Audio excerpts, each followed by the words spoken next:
Hi, everyone. Welcome to our lesson on the 6 categories of integrated marketing communication, or IMC. Today, we'll break down how brands use different strategies to connect with their audiences. I'll explain each category with examples to make it easier to understand. So, let's get started.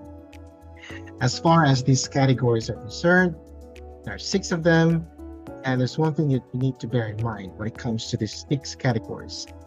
They are frequently and effectively used in combinations to maximize the delivery of brand messages.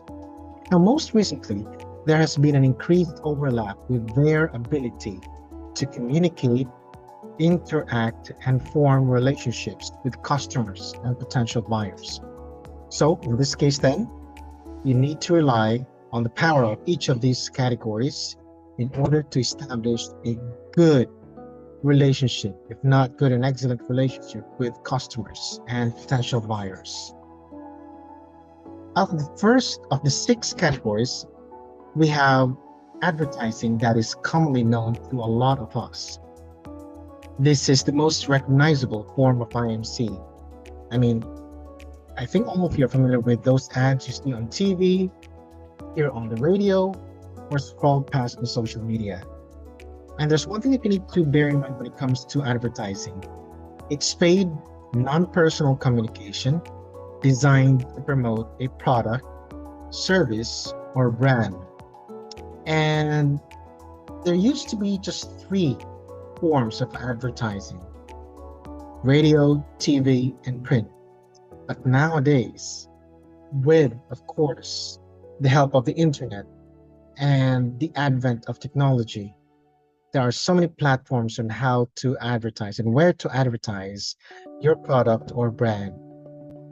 So, when it comes to TV advertisement, I think all of you are familiar with the fact that Coca-Cola has a very robust advertising campaign, or simply campaign, and they use TV commercials or even banner ads that you can see while watching YouTube videos aggressively as much as possible so that they can have a much wider reach in terms of their audience. Now, these ads are carefully crafted, controlled by the brand, of course, and meant to reach a broad audience. Well, think about this one. If it is effective, though, for visibility, they come with a cost. Yes, both financially and in terms of consumer trust if overused. So, when it comes to advertising then, there are several different ways to look at this. Nevertheless, the primary purpose is to create and deliver a persuasive message targeted at a particular audience. And with this audience being targeted, the main purpose of that advertisement, or whatever advertisement it is meant to influence perception and behavior of a target market. So, in a nutshell, advertising is paid, non-personal communication through various media channels to promote a product, service, or brand, and it is delivered through TV, radio, print, online, and social media.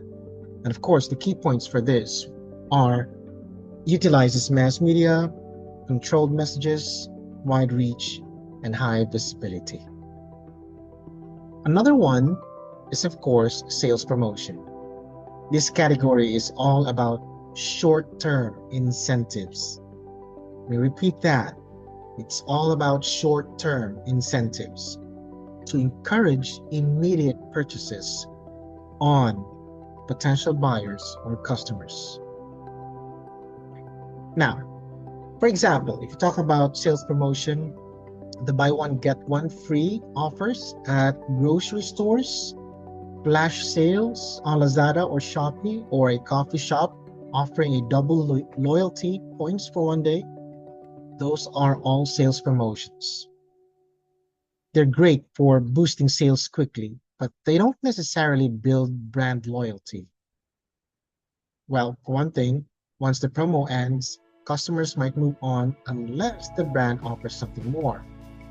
So in this case, sales promotion is supposed to be a strategic method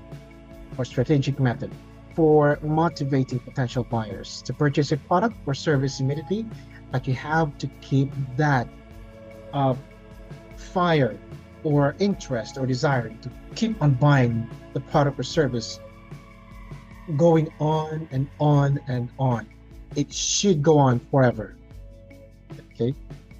And when it comes to sales promotion, also, I'd like to bring up this fact that it always goes down or boils down to financial incentives or extra rewards. And these are things that customers or potential buyers usually look for or interest them. So, with such way or form or approach when it comes to promoting a product or service or brand, there's a high possibility that customers or buyers would continue buying the same thing over and over.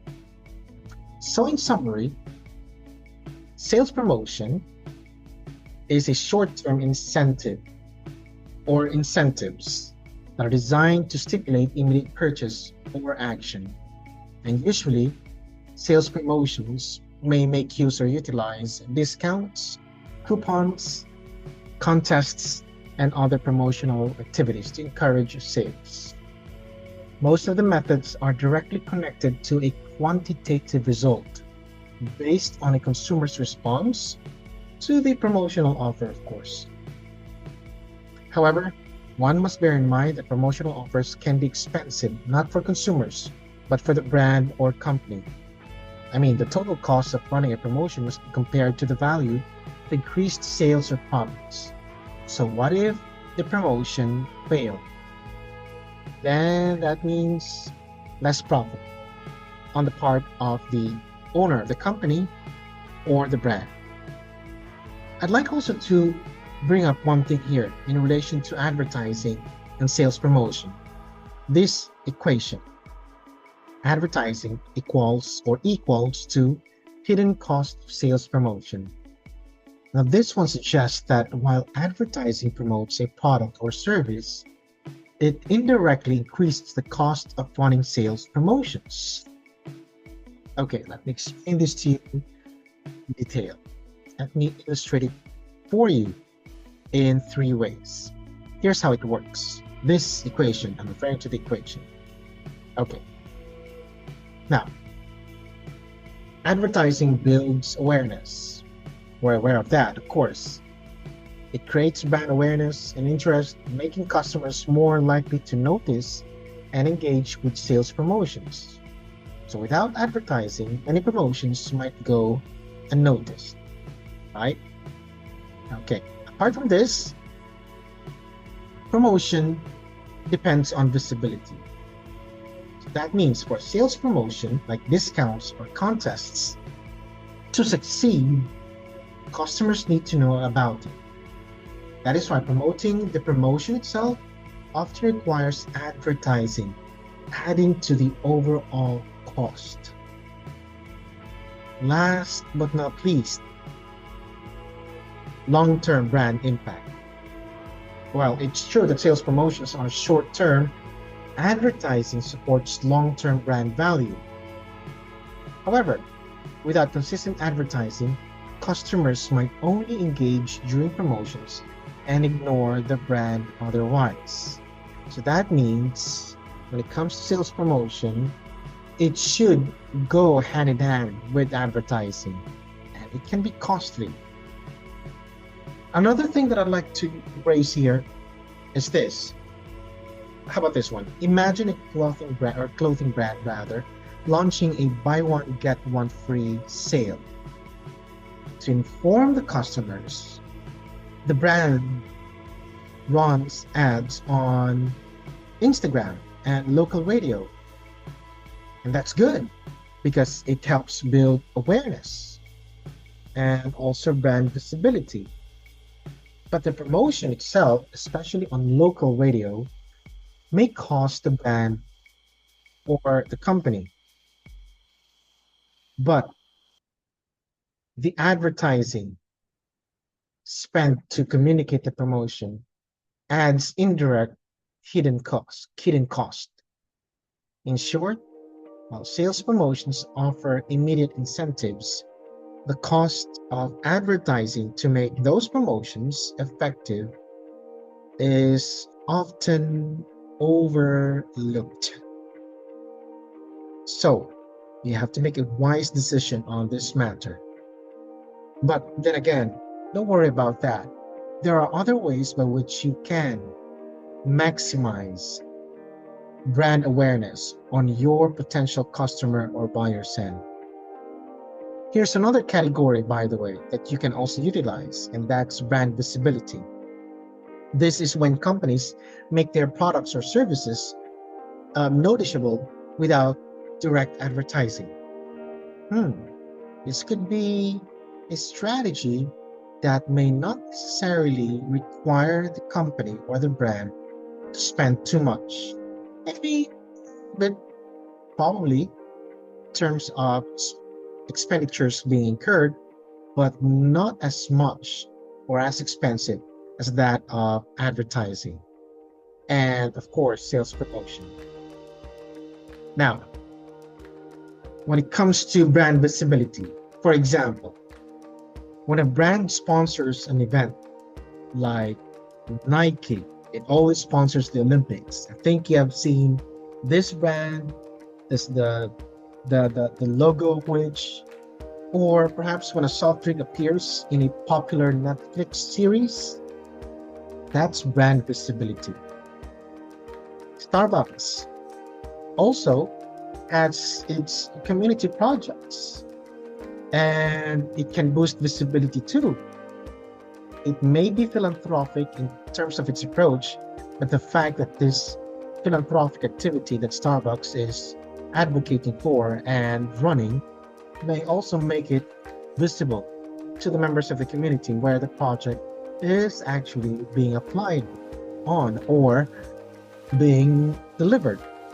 These tactics don't scream buy now, but they make the brand part of everyday life. So in a way, it's still conditioning.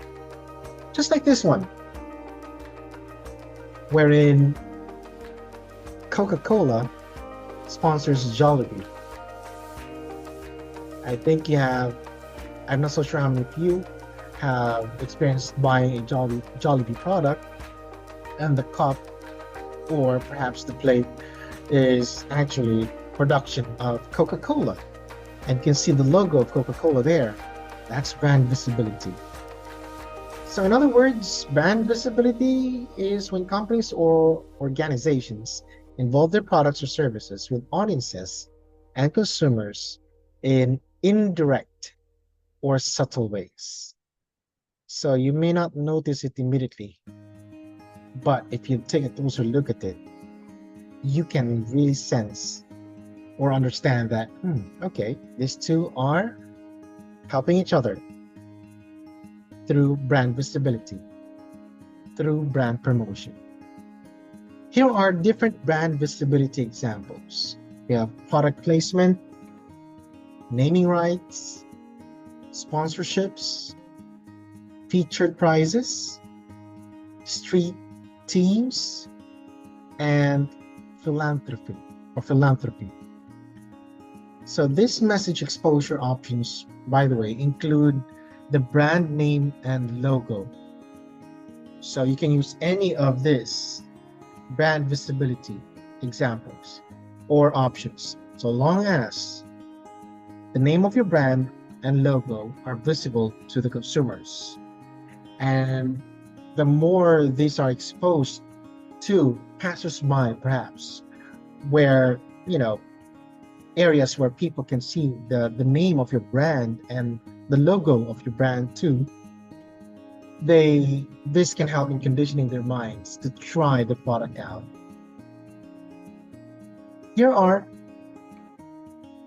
further examples of how product placement or brand visibility options can be achieved. Here's an example of product placement: strategic placement of a billboard, where it can be seen by people taking their cars and going to a specific destination. Perhaps this way of advertising Coca-Cola at a time when the temperature is so high could be also tempting, could be something that potential customers may think or may need, perhaps. They think they need this at that point upon seeing this billboard. Sponsorships like this one is another example of brand visibility. And of course, we have philanthropic activities. So Target also, by the way, sponsors philanthropic activities for the UNICEF. And this is a way to make this company be visible to customers out there. And this would also suggest that Target is into providing help to kids or adults or people who need help, least fortunate individuals who need assistance. So that's what brand visibility is all about. Another one is public relations, or also known as PR. This one focuses on managing how people perceive a brand. It's about building and protecting a positive image. So in this case, when it comes to public relations, think of press releases, media coverage, or corporate social responsibility, also known as CSR initiatives. These are initiatives, by the way. Think of this as one of the many forms of public relations. So when a company donates to disaster relief and gets news coverage, that's PR. That's also partly brand visibility too. And the more people get to know or gets to know that, this company is donating money or any commodities perhaps to a particular country that has been affected by a calamity or a tragic situation or event, then that would actually give or condition the minds of the people that, okay, this brand is doing good. It's doing the right thing. And I'm going to sooner or later buy its product or service, patronize it. Because for one thing, public relations is all about developing, maintaining, protecting, and improving the perception of a brand, company, organization, or an individual. So in summary, public relations, if we talk about its definition, it's all about building and maintaining a positive public image through various communication strategies. And this involves media relations like press releases, news coverage, community engagement, and government and employee relations. The key points for this are the following: press releases, media relations, event sponsorships, and crisis management. So another thing I'd like to raise here is that when a brand faces controversy, especially if it failed at some point with its service or product, a well-crafted PR response can save its reputation too. So if your brand, your chosen local brand, is facing a crisis right now, perhaps PR or public relations can be a good resort for this. Here's an example of Jollibee, a famous product or company in the Philippines, which has actually advocated for vaccination. It's a smart move of encouraging people to get vaccinated during the pandemic, but at the same time, this is also a PR move for them. And also, in addition, it's brand visibility too. So companies like this, like Jollibee, has been using smart moves when it comes to any of these 6 categories of IMC. When it comes to digital platforms, They're considered to be the backbone of IMC.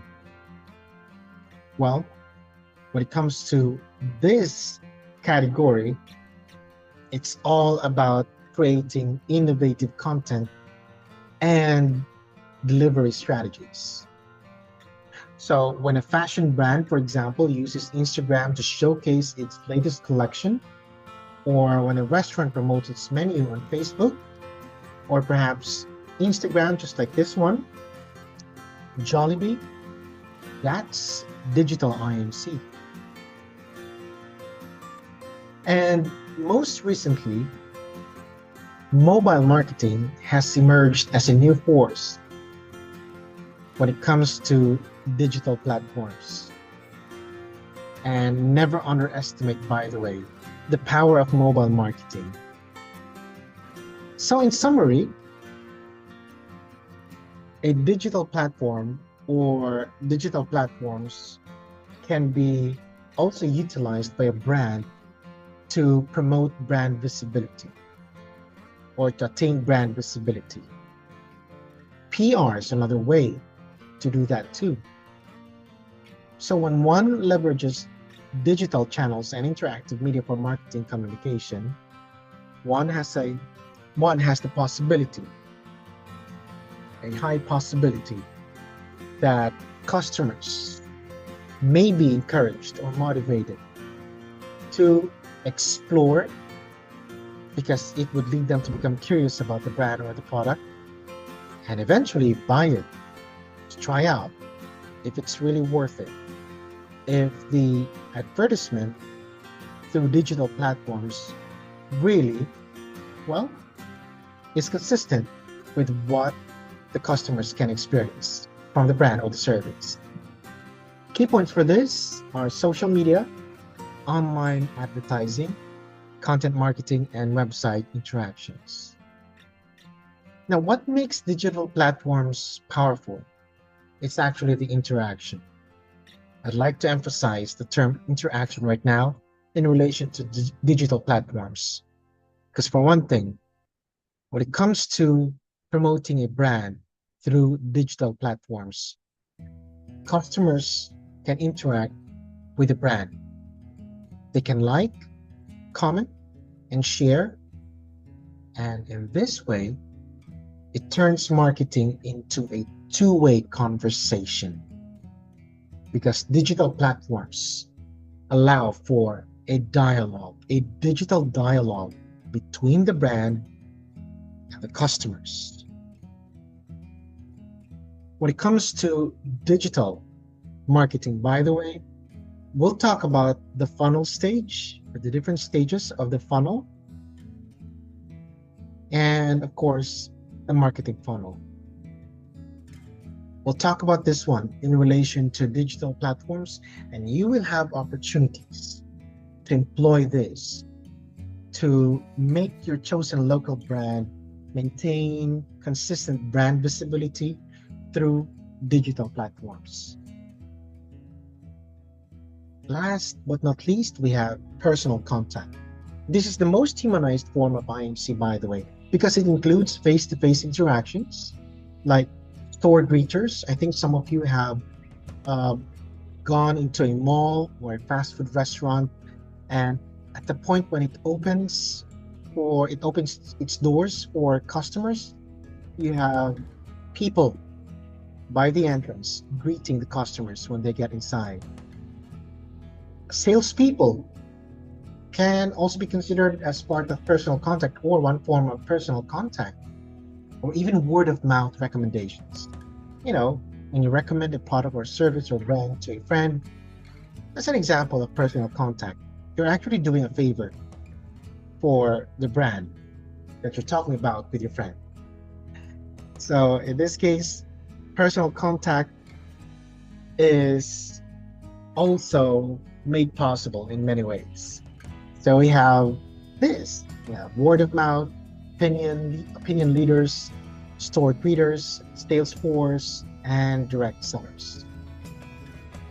While some are informal situations though, others are intentionally promoting products or services.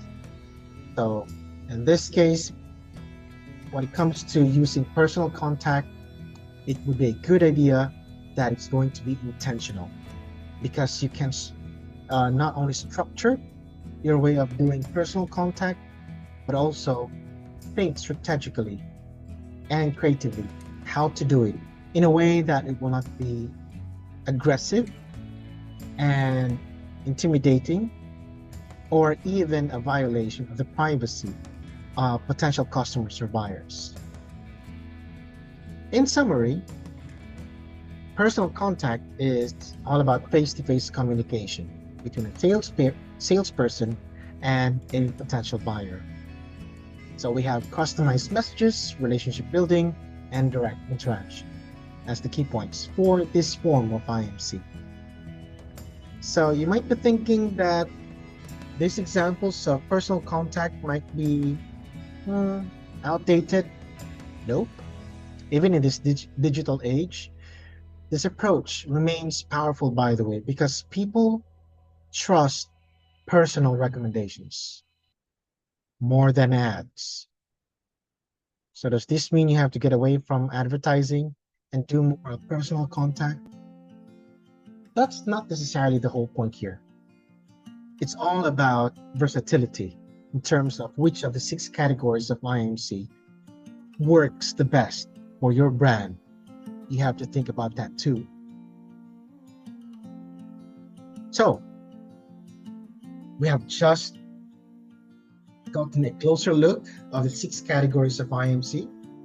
And always remember this: successful marketing isn't about just using one strategy. It's about how to blend any of this, 2, 4, 5, or perhaps all of this, how to blend all of this seamlessly. At this point, I'd like to inform you that you have a team project to pursue. I'd like you to check the instructions for this one and how it will be evaluated and when you're going to present this. So with your knowledge right now on the 6 categories of IMC, I'd like you to start discussing your project with your team. And if you have any questions or concerns, feel free to message me. And I'm looking forward to seeing your creative ideas presented next week. So, good luck, and I hope all of you will have a happy experience strategizing. So thank you for your time. Now, keep the creativity flowing and turn those IMC strategies into success stories. God bless you all, and take good care of yourselves.